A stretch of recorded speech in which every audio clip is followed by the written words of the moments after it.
Récemment a été un jour pas comme les autres pour les transports parisiens.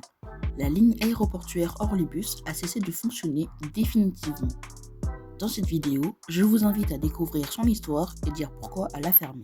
La première desserte de l'aéroport d'Orly depuis Paris remonte jusqu'en 1961 avec la ligne 285 qui partait du 13e arrondissement jusqu'à l'aéroport. D'ailleurs, l'aéroport d'Orly sera aussi inauguré la même année.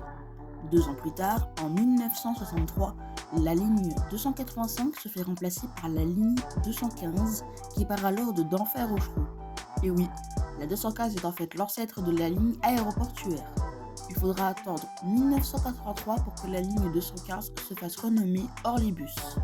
L'indice 215 deviendra son numéro interne à la RATP.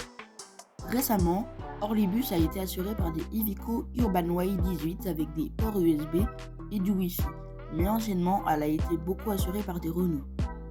Surtout que dans les années 60, 70 et 80, c'était le moyen le plus accessible et rapide d'accéder à Paris depuis l'aéroport, puisqu'il n'y avait ni le tram T7, le métro 14 et l'Orlyval.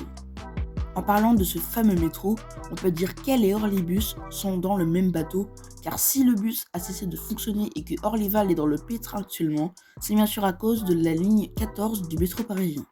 Je m'explique. En fin juin 2024, le métro 14 a été prolongé de la mairie de Saint-Ouen au quartier Pleyel de Saint-Denis et d'Olympiade à l'aéroport d'Orly, ce qui a fait que pour rejoindre le centre de Paris Châtelet jusqu'à l'aéroport, le temps de trajet était de 25 minutes, comparé au RERB plus Orlyval étant égal à 35 minutes et l'Orlybus à 30 minutes de trajet.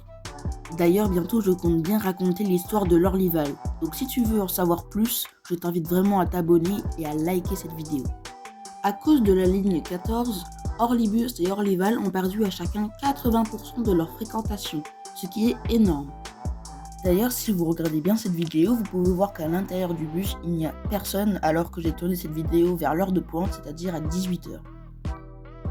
Après avoir vu des vidéos de passionnés pour Orlybus, je pense qu'on est tous d'accord pour dire que cette ligne a quand même été iconique et pratique après 60 ans de bons et loyaux services. Les gens, la vidéo touche à sa fin. Si tu l'as aimé, tu peux liker et si tu veux me soutenir, je t'invite vraiment à t'abonner. Surtout, on se revoit dans une prochaine vidéo.